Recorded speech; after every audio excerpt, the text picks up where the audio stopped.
Okay, there we go. Hello, everyone. Paul, would you wave if you can hear me? Awesome, thank you so much. All right. We are having just a couple of technical difficulties, but we've got it worked out and should be up and going shortly. Hey, Chris, can you do something about that back? Or am I just hearing it through him?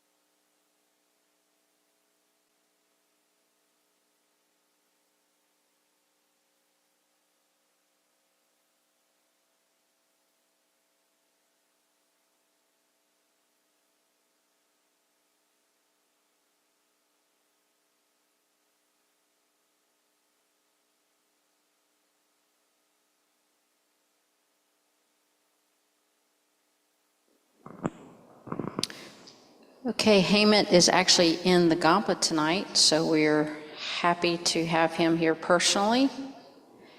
And he is working to get set up so we can play co-hosts. So bear with us just a minute.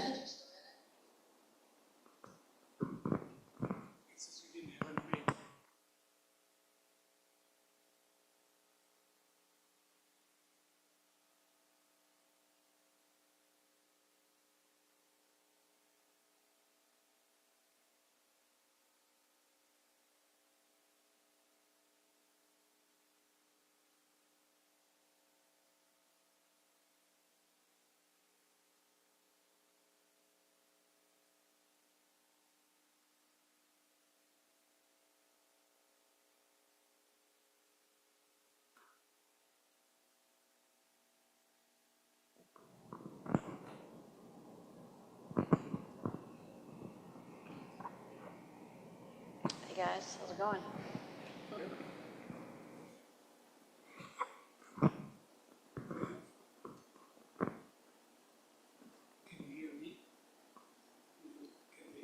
Can you hear me? You gotta use the mic. Okay, Hemant is putting on his microphone. We'll do one more sound check, and then I think we're good to go.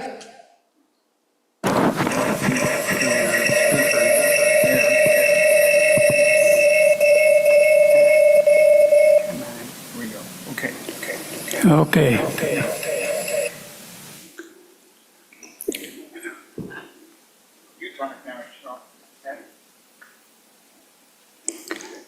Can you hear me? Okay, Yep, lots of yep. head shakes. Yes, good. Good. Welcome, everyone. I think we're all set to go. Hemant. Thank you. All right, well, let's start with prostrations, and then we'll get going, okay? So give me a second here.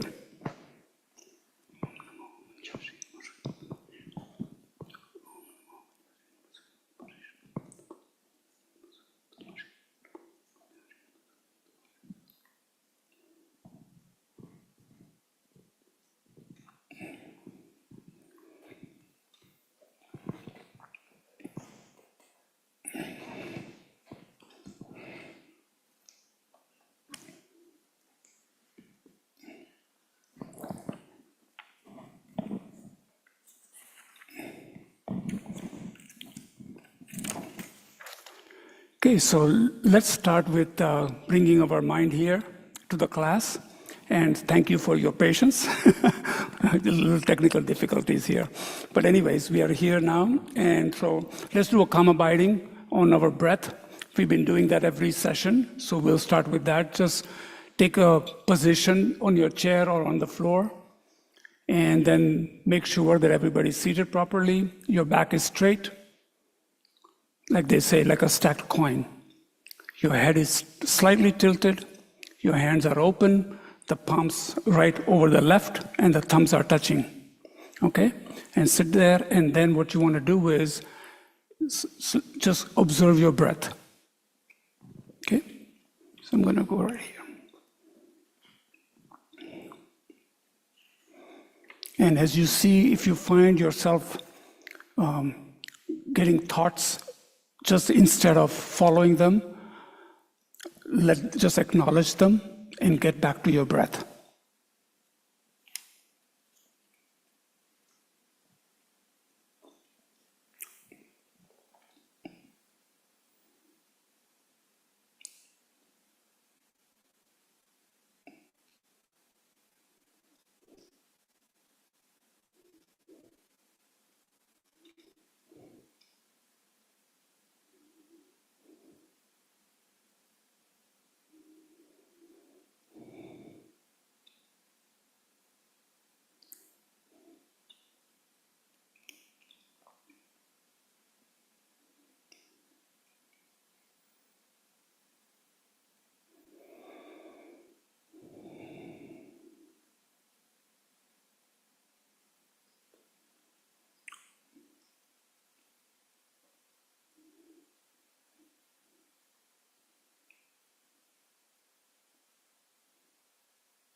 So with the mind a little calm now, let's set our motivation.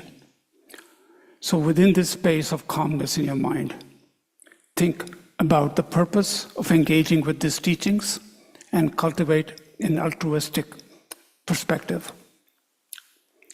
Generate a state of mind that wishes to bring about the greatest benefit and happiness for all beings in the world, not merely for yourselves. And may these teachings and the effect that they have on lives help us to alleviate the suffering of others and bring them peace and happiness. And may our study and how to rely on spiritual teacher enable us to accomplish all this quickly and benefit sentient beings completely in that way.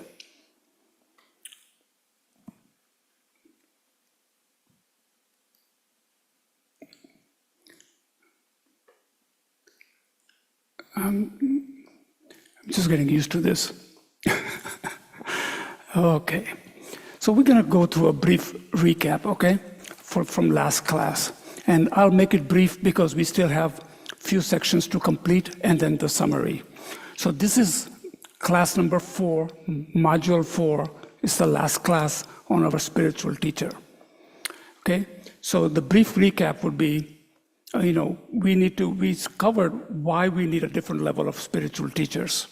And if you remember from the last class, we talked about the professors of Buddhism, and then we talked about Dharma instructors, right? And then we talked about meditational and ritual trainers and spiritual mentors. Okay, so the important one just to remember is the spiritual mentor. Your professor of Buddhism is more academic. Right? They overcome, if you have any misconceptions, you're just looking into it and you want to just get a general overview, great place to start. But when you get to Dharma teachers or Dharma instructors, they may not be completely realized beings, but they have some realizations. They've been practicing for a while, and they keep us grounded, right? And they motivate us, just like I'm doing here right now, basically. And then we have meditation and ritual trainers. They're similar to Dharma instructors, but then they have much more knowledge about meditation. And if you think about, you probably took 2nd DB, how to meditate. There's all kinds of meditations, concentration, calm abiding, analytical meditation. And then there are various types of meditations. Eamon Geshe-la gives us the 9-point breathing meditation. There's so many ways to do this, right, for different purposes. So you need a teacher to guide you there. So that's your meditation and ritual trainer. However, spiritual mentor is very important. That's the teacher we are talking about. And then again, if you remember, we had the 4 kinds. One that gives you refuge and vow preceptors. You get different vows like lay vows and precepts and so forth. Then you have a Mahayana master, much more stable, much more realized, in-depth, stable in understanding, completely stabilized in understanding emptiness, concentration, and teachings. Then you go a little further and you have a tantric master. They are similar, but much more deeper. They're usually Rinpoches or higher, or sometimes you can have a regular teacher, but then they have an intense amount of studies and practice, and they're much more realized. The key thing about tantric teachers are that when you take initiation from them, there is a real bond made between the two, because you take commitments, you are also committing, and they are also committing, and so there's a karmic bond between two. Okay, so that's your tantric master. And then you have a root guru. You may have many teachers, but then one you resonate with, somebody that really inspires you, once that you connect with, that becomes your root teacher. So clear on that. Did I miss something? All right. So then we also talked about how to regard different levels of spiritual teacher and examine their perspectives. So some people may have come from Hinayana or individual vehicle. If you remember, Buddhism has two major parts, right? You have a individual vehicle and Mahayana vehicle. So you see Hinayana more in Sri Lanka, Thailand, Indonesia, in that kind of, even in India. But then you have Mahayana teachings, usually from Nepal, Tibet, Mongolia, so forth. So we are under FPMT, so for preservation of Mahayana teachers from Tibet, right? So you need to understand the individual teachers, you still show them respect. This is not a lower vehicle or a higher vehicle, that's probably a mislabel. We need to know both. However, we are following Mahayana, which is universal vehicle. In Hinayana, it is individual vehicle. Why? Because they are more concerned with self-liberation, only for themselves. Mahayana takes it a little further. They want you to be enlightened to benefit others. That's the enlightenment, right? And so they say that even if you reach a point of nirvana, there are still these cognitive emotions left, afflictive emotions left, that you shed when you go through a stage of meditation before you become a Buddha. And then when you are enlightened, then you're omniscient, omnipresent, omnipotent, so you can benefit others. So that understanding needs to take place of Mahayana teachers, right? And so then we also see our teacher in Mahayana as a fully realized Buddha. This is where people have sometimes hard time. But if you understand the concept in just basic level right now, as you become a Buddha, when you want to become a Buddha, you are training your mind, you're removing your obscurations on a regular basis, you're practicing. So now think about your teachers. How long have they worked? How did they even take birth as a monk, maybe even potentially a monk? It could be any teacher, but I'm talking about Mahayana teachers, and I'm particularly talking about our teachers in FPMT. And Geshe-la, for example, Geshe Rinpoche, Venerable Robina, Lama Zopa Rinpoche. When you think about them, think about what they went through in their life, that they took a rebirth in a human form to benefit you. So Mahayana gets you through your mind. When you purify, your goal is to become Dharmakaya, which is the truth body, or become a Buddha. And your goal always has been in Mahayana to benefit others. So when a teacher is teaching you and you assess the teacher's qualities, which we'll cover very quickly, you need to realize at least they may not be completely Buddha, but they are much more realized than you and I are. Number two, you don't know. They may be realized beings simply in a human form teaching you. So teachings are pure. Okay, we are not looking at what do you wear and how do you look and how come you put your hand up and that kind of stuff. You're really observing. Some people have different styles. You will see when Venerable Robina comes, powerful, different style. Venerable Amy may have a different style. Lama Zopa Rinpoche may have a different style. But the teachings are lineage teachings. It's been since Buddha all the way down. Okay? So when you connect that mindset, then you understand that your teacher has blossomed those qualities way, way in front of you, way ahead of you. And maybe even realized beings have taken birth, and they take this birth to benefit you. Okay? That's how the mind works. And your goal is what? You to become realized. And one day that will be your wish, and you will continue to grow, and automatically you will want to benefit others. That is the natural. This is a big, tight concept for a lot of people. I can't even take care of myself. How about thinking about others? Bodhicitta will come. It's the aspiration we make, and our teacher says, be kind, be compassionate. Think about emptiness. When these two concepts come together, you will just see that everything is connected. Everything is connected. Then your nature automatically then there's a propensity to benefit others. Okay, so you can think of it from that angle also. So then we understand that, and then you realize your guru is kinder than even Buddhas. It's easy to look at a tanka and say, okay, I'm reading it and I feel good about it. But a teacher has taken birth and is guiding you in flesh. Even if your teacher is not here sometimes, you look at Lama Zopa Rinpoche, he just recently passed.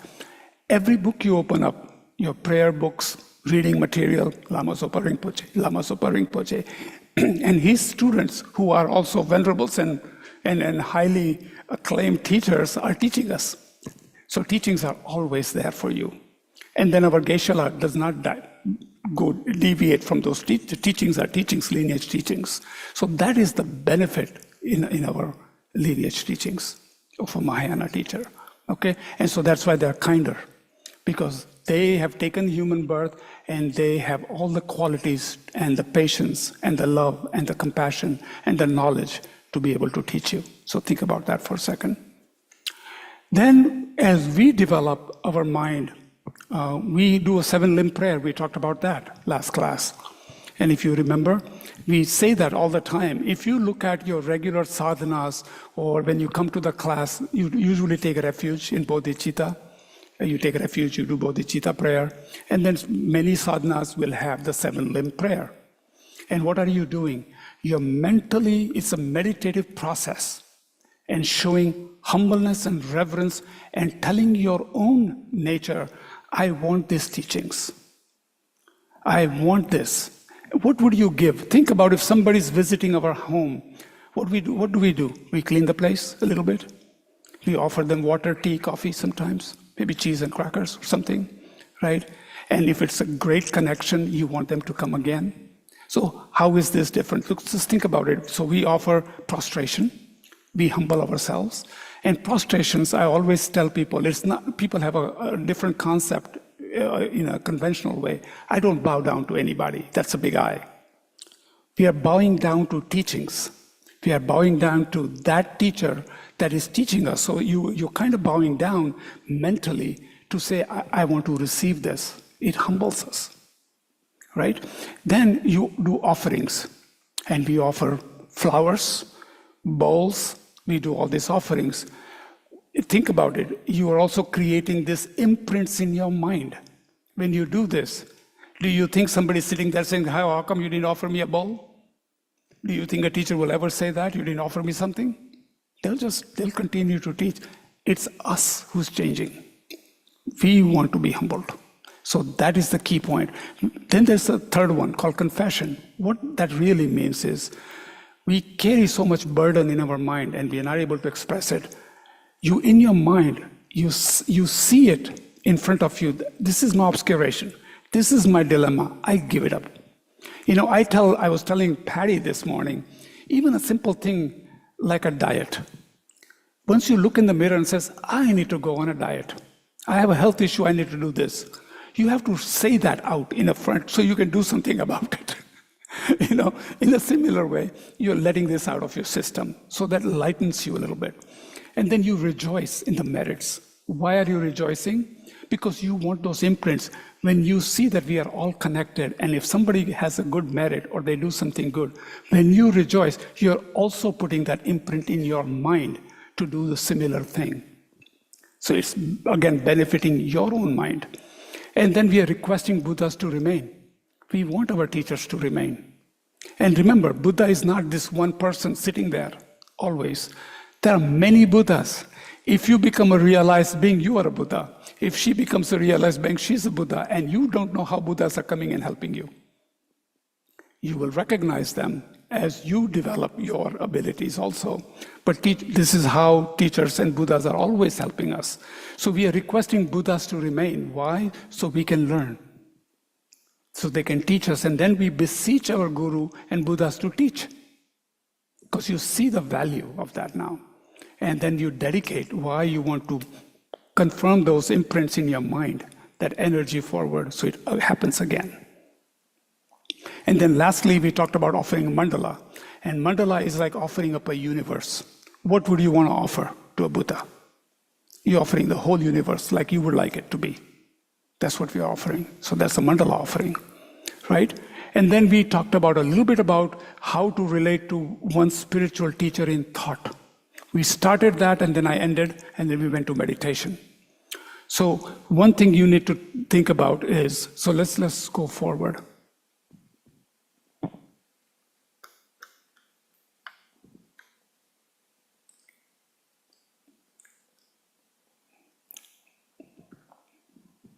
Okay, so we'll talk about how to I'm going to just make sure I have it. Yep. Okay. So first, we want to contemplate on the qualities of a spiritual mentor in thought. So when you're thinking about a teacher, so two parts. If you have a teacher, obviously you have had a relationship. If you don't have a teacher, not to worry. When your mind reaches that point and you're yearning for teachings and you want, the doors will open. Buddhas are there to help you. You'll be amazed when you ask for something, things happen. You'll see it all the time. It has happened so many times in my life, I can't even count, that I'm just thinking so strongly and praying sincerely, bam, something happens. And it's like, wow, there it is. So if you ask, you will get, okay? So first start, remember one thing. In thought, where does this all begin? Whenever you talk about spiritual mentor in your thought, it begins with your mind. It starts all in your mind. Okay? So that's why you want to focus on the qualities of the teacher. So, and always think, we want realizations for our own mind. And that's where the connection is made, in your own mind. Okay? So you meditate on their qualities. We should not focus on faults. And I gave you an example. For example, if you were to see out of your window and you're sitting on a chair and you see a person go by, you see half of the person's body. And you focus on that and that's what picture comes to your mind. You saw somebody's head walk by. You know they have feet and hands, but you're not seeing them. You only focused on head. Same way, our teachers have good qualities, but if you focus on one or two faults that you may think that they are faults based on your projection, you're missing out on a lot of good qualities. Because then you dwell in it, and then you get angry with it, and then some people get so confused with it, they completely get thrown out. And then they lose the teachings and the merits. So focus on the good qualities and develop a strong respect and devotion. Okay? We have a dualistic mind. And that's what happens when we first see somebody. It's like, oh, I like him. I don't like her. I like the style. I don't like the style. All this kind of stuff will go. But once you get a little deeper into it, those things will be pushed aside and you will see the teachings come to you. And that's when the connection is really made. Okay? So significance of having to have a good qualities is that we understand that they have the aspects of the Buddha nature. Okay? They are the manifestations of the potentials we all have. We have that potential. We are going to become Buddha sometime. And they have that potential. They are just blossomed, highly developed in our spiritual mentor. You know, I was just thinking this morning, when you think about, we have a geisha that has Kadampa. Think about from childhood, what seeds were there, not conventionally speaking, from a spiritual perspective, to be born there, come to India, as a child, go into Seraje, learn for 26 years debating and learning Dharma. Then go even further to have a Larampa, to then come here and teach for this many years. And then when you see our teachers, any one of them, I'm just giving example of Geshe-la because I see him we see him all the time. But look at all our teachers. Look at the effort, the travels, and the teachings that they do, and the practice they've done. And you will realize how advanced they are in so many ways, if not realized beings. So that's where we want to think about it. So they have extraordinary qualities: kindness, wisdom, patience, compassion. And who benefits? They benefit not only us, but others, so many others. Okay? And if you contemplate on the qualities of our spiritual mentor, remember, you also develop a clear determination on where you're going. When you have a relationship built and teacher is teaching you, you attend the classes, you listen to them thoughtfully, mindfully, accept some of it, integrate it, you get clearer and clearer picture. In the beginning, there's so much material that comes from so many ways, you don't even know how to organize your mind. But you will see eventually it clears up and you develop your practice. Okay? So it gets clearer. You also become humble. You see more and more and more. Even His Holiness says, people are looking for realizations and some magic things happening. Not like that. Just look at your last year, how you were or year before, and how you are now. And you'll see the difference. That's a huge step. Are you a kinder person? Are you a more generous person? Do you have a little more patience than before? Think about you have more understanding of concentration. Maybe you'll learn more about emptiness, or understand how reality is. And it's amazing how the progress takes place. Okay? And so it takes us beyond this naivety or fantasy that we have. When you first come, I'm going to do this and this is going to happen and some miracle will happen and they'll touch me and I'll be enlightened and all that. All those fantasies go away and get you right in the path. Okay? So let's talk about how to, if I can find this, oops.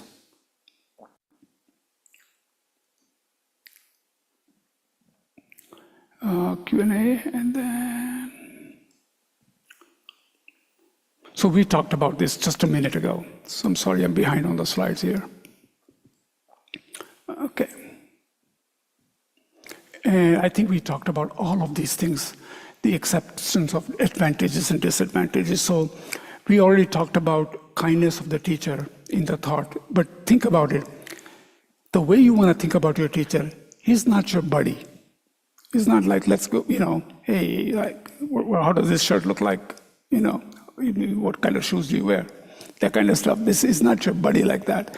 You have a reverence for them, and remember, they are your friend in the ways of teaching you and guiding you in Dharma. So you have to develop that kind of reference in your mind. Teachings and showing the path is the main thing. And there's a real shift that takes place in your own mind. You will realize it as soon as you are in front of them. There is something that happens. You simply know, you feel it. That presence is so strong. Any of your teachers, you'll see. And some of them are very friendly and they touch you and shake hands and all that. That's okay. But remember, in your mind, you keep a pure mind of teachings and how you don't want to get so close that you start to then see, how come he picks his nose?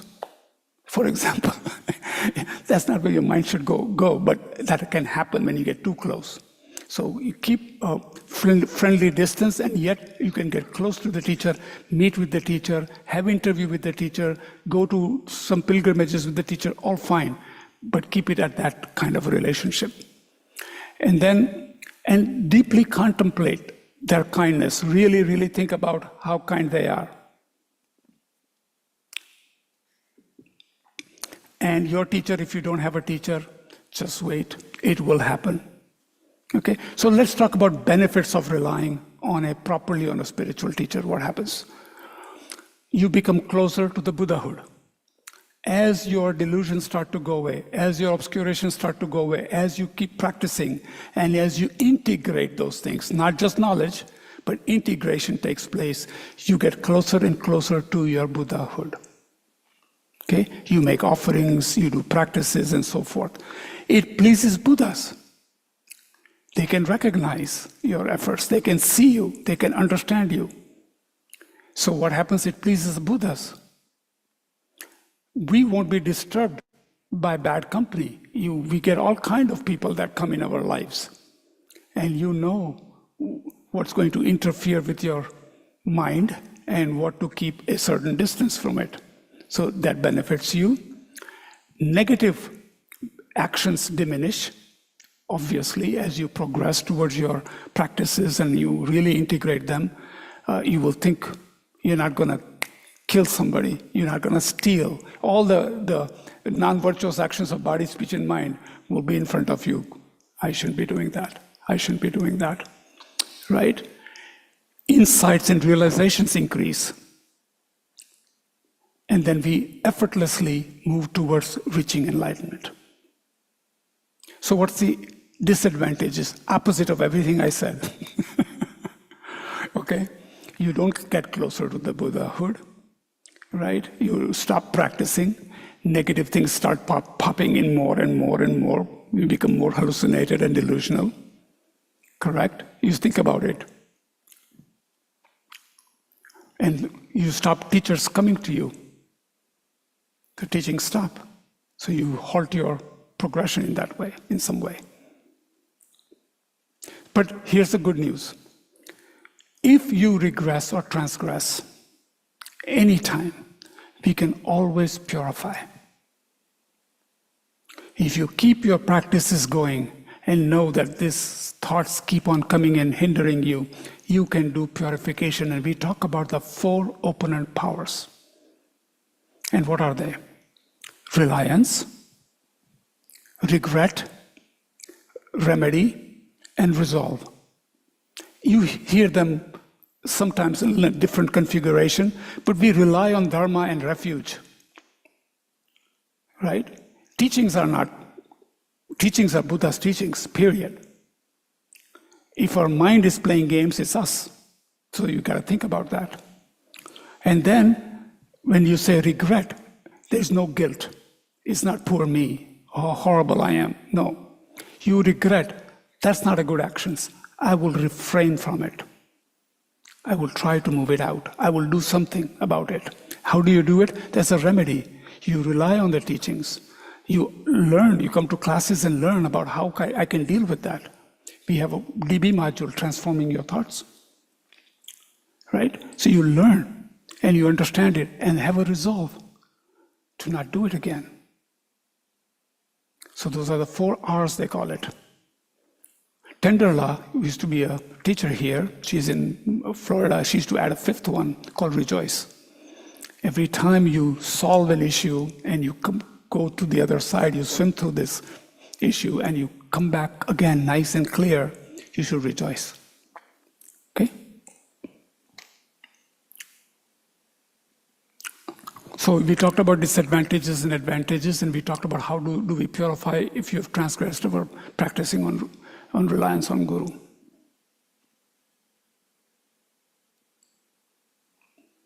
So now, you got to keep in mind 7:30. How to practice Guru devotion in action. So thoughts, we talked about disadvantages and advantages of relying on a teacher. Now we're going to talk about how to practice Guru devotion in action.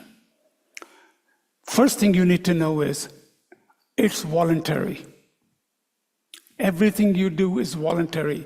Here's a big difference from a cult that people get into. That people think about cultish thing. Okay, you don't have freedom. You are in the confines of do it or else type thing, right? You're completely volunteer. So what's the first thing you can do? Second of all, it comes from your heart. Sincere. When you do any kind of offering to your teacher, it comes from your heart, from your mind. From our natural respect and appreciation for teacher. And our wish to do something. Right? That's where it starts. So the first thing you can do is, I don't know if I have a slide on that, but let me just check it. No. Well, first thing you want to do is you can offer material gifts, right? Material, financial, you can offer that. There should be no pressure on any individual to do that or be coerced in any way or feel that somebody gave $5, so I have to give $10. Nothing like that, okay? It's volunteer, whatever you can and your ability to do so, and a right place and time to do so. So don't ever think that you have to do these things, okay? Then what you can do is offer service. Simple things, opening the door, offering a chair, offering water. Right? We do this in the Kadampa Center. How many people do this all the time? And think about it. Who is it helping? Maybe a minor help to teacher is easy for him to drink water. But you are practicing. Everything, when you offer something, when you open the door, if you'll get to some class establishing daily practice.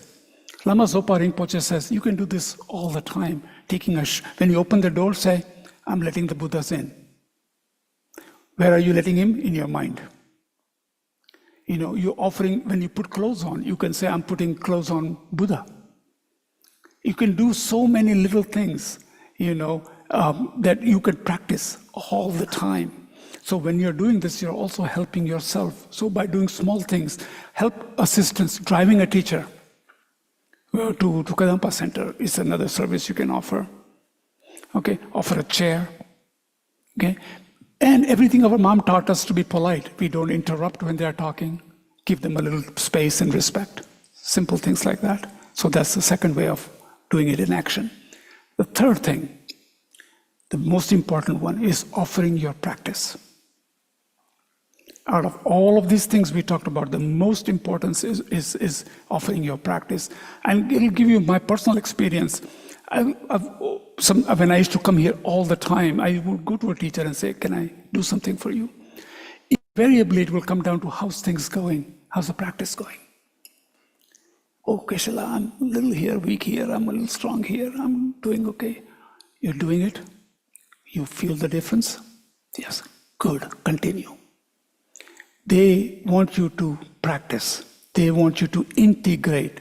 Geshe-la says, I sit here and say blah, blah, blah for 15, 20 years. Time to get it in your system. Make that shift.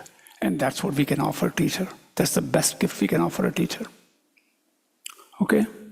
And then we have to also, and remember, not only that, we then start to emulate our teacher in many ways, not from the outward qualities, but inward qualities, their teachings, their style, and all that starts to resonate at one point. You can hear them sometimes in your mind, some teaching somebody gave. You can hear them speaking a certain way, and it starts to work with you. And then we must also show respect to all spiritual tradition. This is not about mine is better than yours is horrible, this is better, and all that. Gotta let that go. We show respect. Remember, we are here, we want to become Buddha to benefit all. Your actions and your behavior will speak louder than words. So we don't want to put anybody down. Let them continue. If they're doing good, let them. You see Geshe-la give example of Mother Teresa all the time. Father Assisi, right? It's not, why are you doing that? This is Buddhism. Good is good. His Holiness goes to many traditions. He goes to temples in India all the time. Goes to churches, goes all the time. He just wants to make sure people are happy. Show kindness, show love. So we respect all religion. But we have our pathway, and we continue to grow in our pathway. And our pathway is all about compassion, kindness. Right? And we show sincere respect and tolerance. Okay.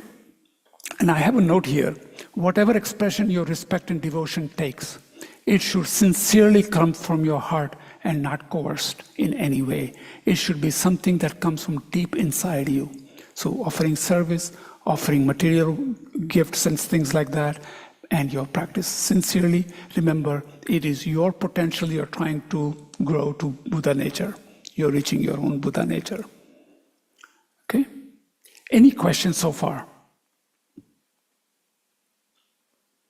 If anyone on Zoom has a question, feel free to We'll unmute. go through a review and Q&A at the end, but right now, just the parts I covered, if you have any, I should be looking here. I forget how this is all set up here.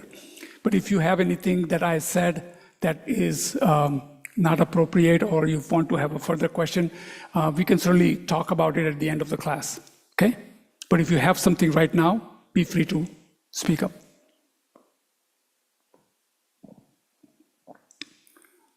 All right, assuming none, we're gonna, I kind of covered that. So we're gonna go to a meditation. So let's, again, get back in that position of meditation. Check your breath, scan your body, see if any discomfort, and just settle in for a second.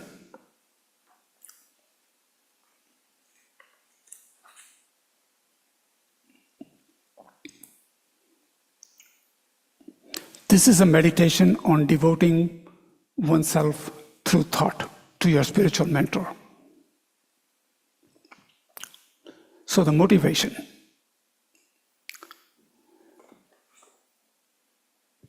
Even though I want happiness and to be free from suffering, I still find myself creating so many problems.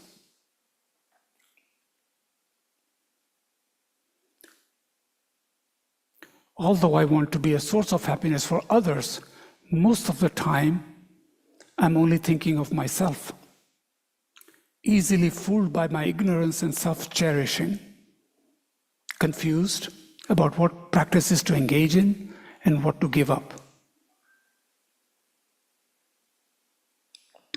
If I were to devote myself to a qualified teacher wholeheartedly, I could overcome these obstacles.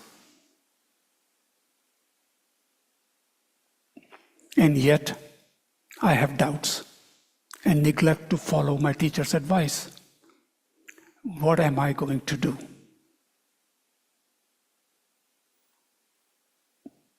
I need to develop faith in my teacher,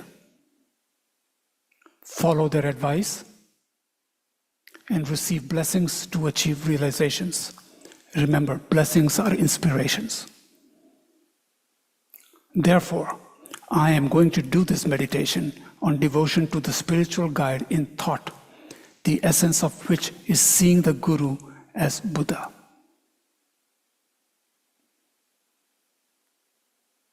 And remember from the teachings are the expression of the Dharmakaya, the Buddha nature. So first think that everything is a hallucination.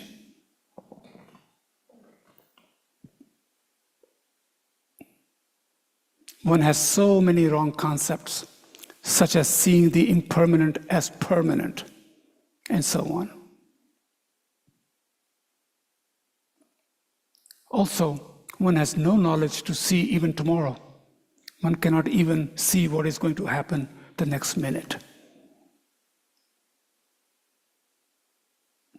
Recognize the many hallucinations that we believe in, mistaken thoughts and wrong concepts.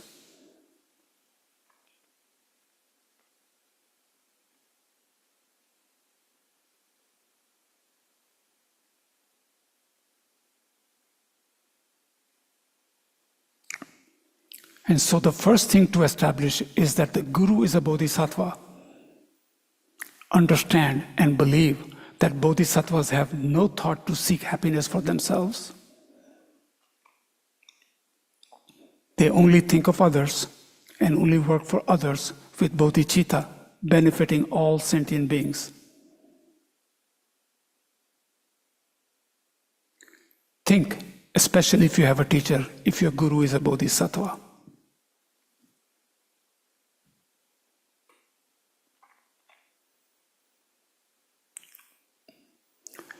Bodhisattvas collect two types of merits. One is called virtue, merit of virtue, or methods. And you will learn more about it if you're new to Buddhism. There's called six perfections, how we function. Those are methods. For anywhere from equanimity, bodhicitta, love, kindness, generosity, morality, patience, developing concentration, joyful effort, understanding of emptiness. Those are methods to function. And also the wisdom, how things exist. So bodhisattvas collect two types of merits, virtue or method and wisdom, in order to achieve enlightenment for sentient beings, which includes yourself. So think, there are numberless bodhisattvas working for sentient beings and working for me.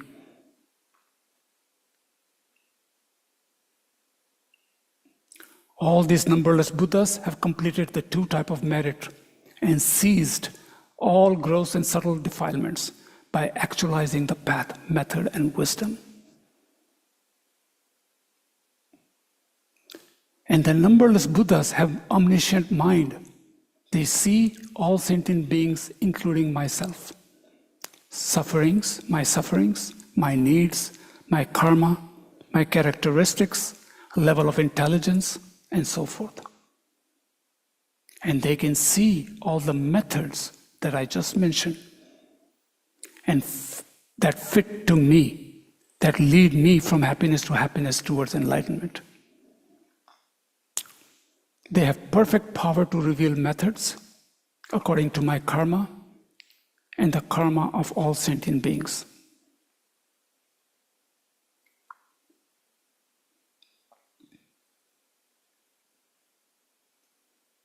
And not only that, their minds are trained in great compassion that embraces and hooks me in every single sentient being. And they have even more compassion towards those who have negative karma and who are suffering more.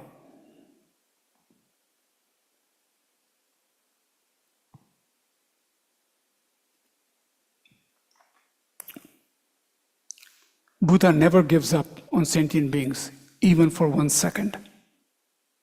They have perfected qualities to guide me and all sentient beings, and they're guiding me even now, even in the present time, right now. So who are they? Think, if the guru were to manifest in a lower realm as an animal and so forth, it would be difficult to recognize and difficult to receive guidance.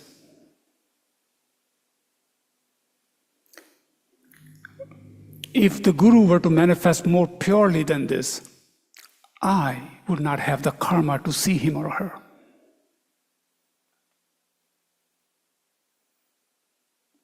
I don't even have enough pure karma to see, or the pure mind to see that. Therefore, the Guru Buddha manifests in an ordinary aspect exactly according to my karma and to guide me. How unbelievable, how kind it is. Reflect on this for a second.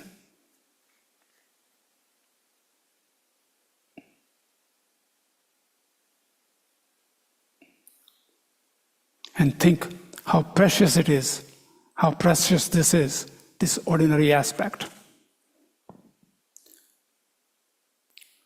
which can liberate me from lower realms, from samsara, even from lower nirvana, and bring me to enlightenment by revealing the holy dharma by various methods. How most unbelievably kind the Guru is.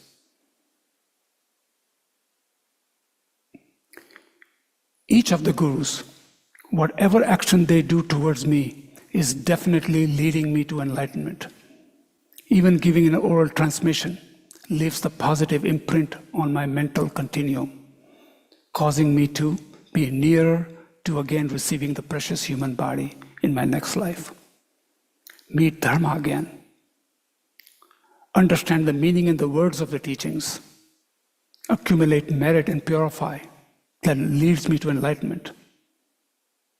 And by giving me refuge, vows, initiations, oral transmissions, instructions, and even other actions, such as praising me, talking nice, sweet words, wrathful words, scolding me, giving me gifts, food, drink, and so forth. And even this is helping me, supporting and inspiring me to practice dharma, and is bringing me to enlightenment. If you have a root guru, you can reflect on how they work to benefit you.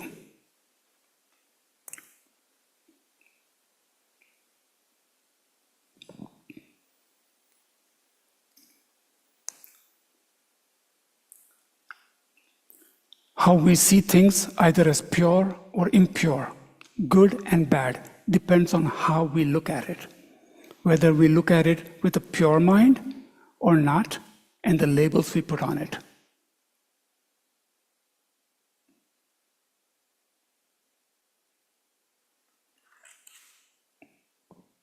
So meditate on how the guru is manifesting in ordinary aspect. Pabongka Rinpoche mentions, at night time, if you are lost in a forest with no moon, no stars, you cannot see. It's totally dark in a gloomy forest, filled with vicious animals. You are surrounded, guideless, and in incredible danger.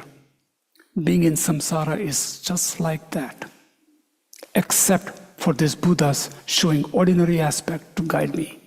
There is nobody else. We'll conclude with the dedication once we go through a quick review. And you can bring your attention back. So that was meditation on your guru through thought.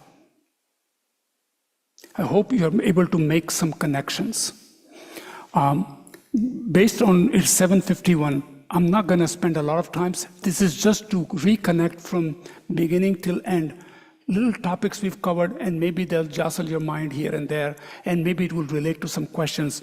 Once we go through it, we can open up for questions if somebody has any, okay?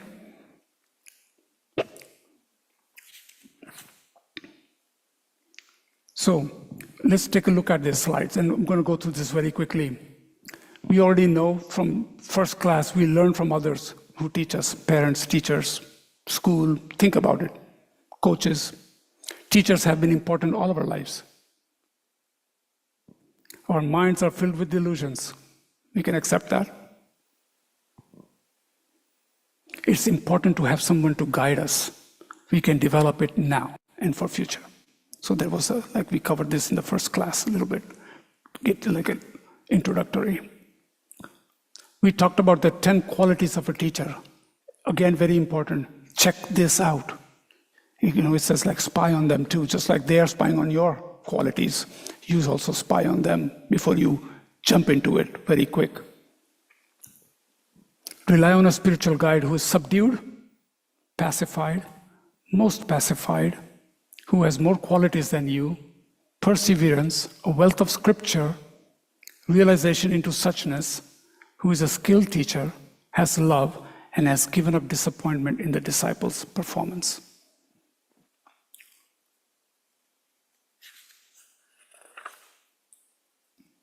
When you talk about subdued, we're talking about practice of ethics. You can check them out. Pacified, they have a much more higher level of concentration. Most pacified, they have understanding of wisdom of emptiness. They understand how things exist. Have more qualities than you. They have realization into wisdom of emptiness again. Perseverance, they don't give up easily on you. They'll teach you again and again and again. They knows a wealth of scriptures. Just think about it. It fascinates me when you sit here and Keshala, when he's teaching, he says, oh, this is Shanti Deva's way of Bodhisattva's life, chapter number 8, paragraph 3. This is Abhidharma Kosha. Oh, this is Nagarjuna's garland of nectar, precious garland. Just boom, boom, boom, boom, boom, comes through their background and learning and teaching so many times and understanding of it. And they relate it to real life. It's amazing. So they naturally have much wealth of scripture. Skilled speaker, has love and kindness and open heart, and has given up disappointment. Okay? Then we have to also look at our qualities. We need to be open-minded, without prejudice, common sense and intelligence, strong interest in Dharma, appreciation and respect for Dharma and teachers, attentive mind, good character, kind heart. These are some of the qualities that we need to have. And again, I just also say in one of the classes, have some fundamental understanding of the Dharma, what Buddha taught. The Four Noble Truths, for example. What does it mean? Some understanding. Okay?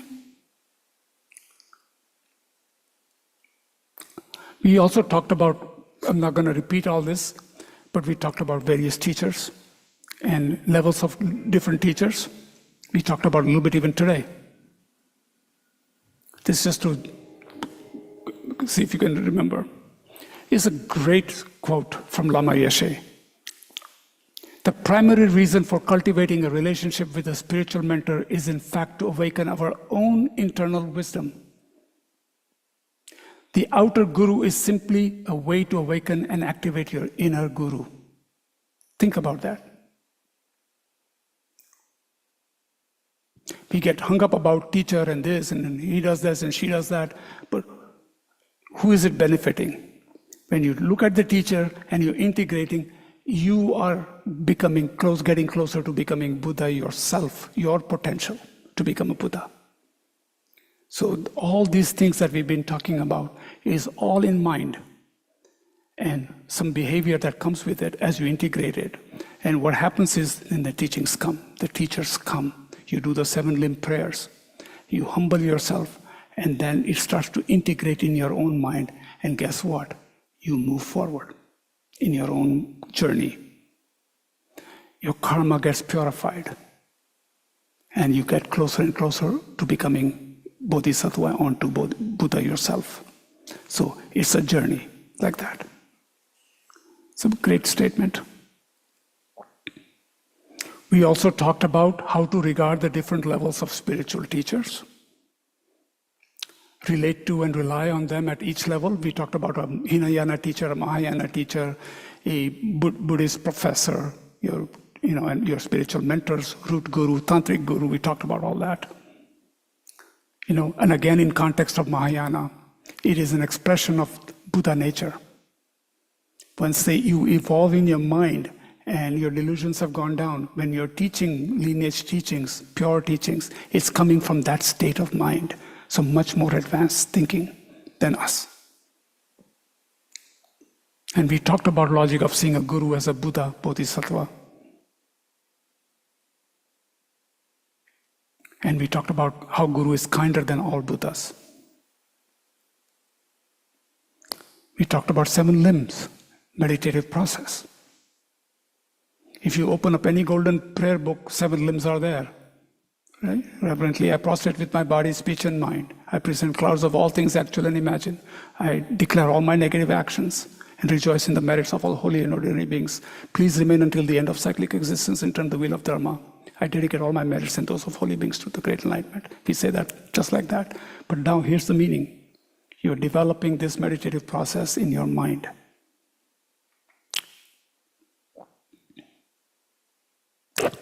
We also talked about contemplating the qualities of our spiritual teachers. The significance to have good qualities. And we talked about contemplating the benefits of having good qualities. It benefits us. And we also talked about how to rely on the 4 opponent powers: reliance, regret, remedy, resolve, if you transgress.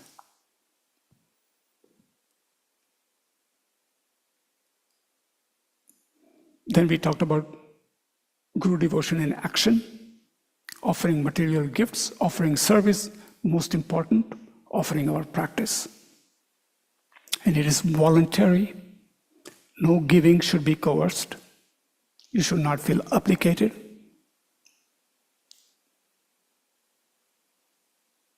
It comes from your heart.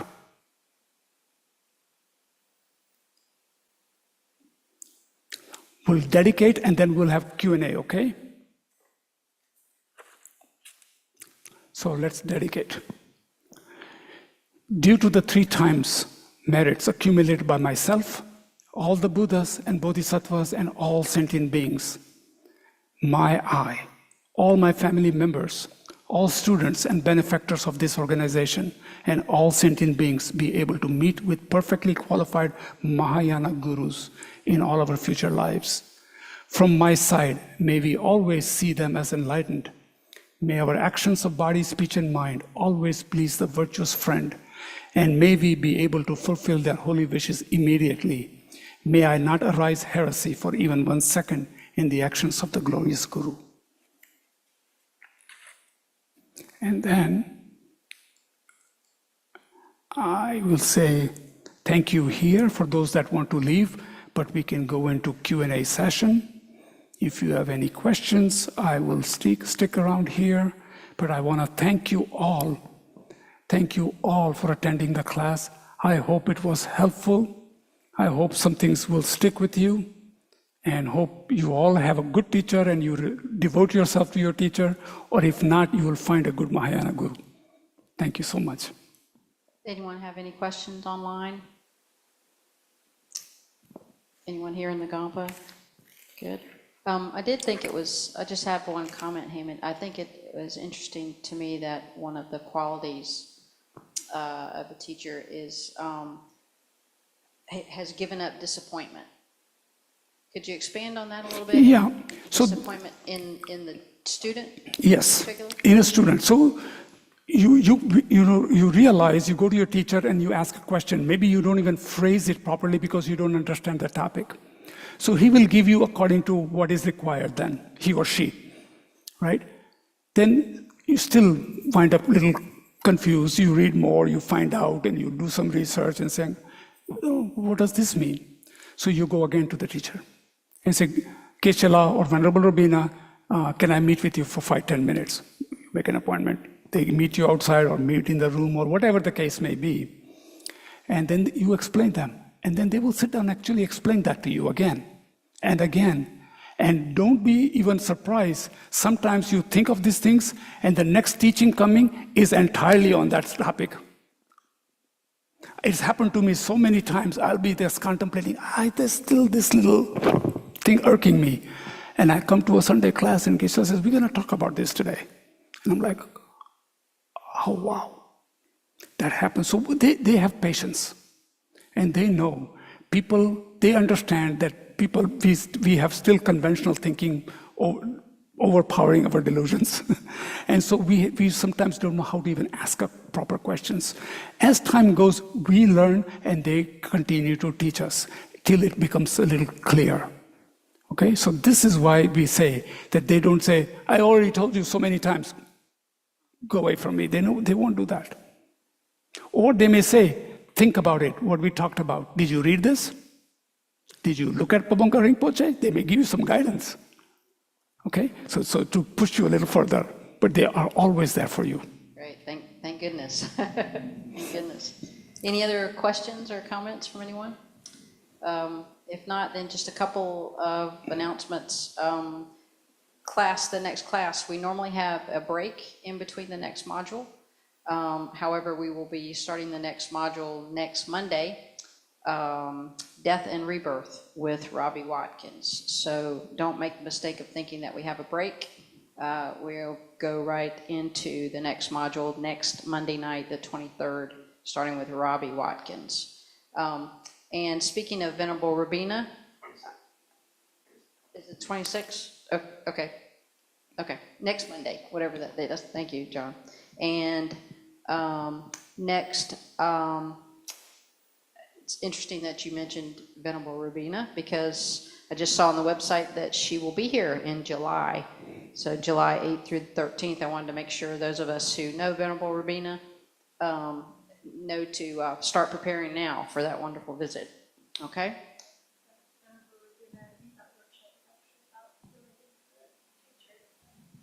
Okay.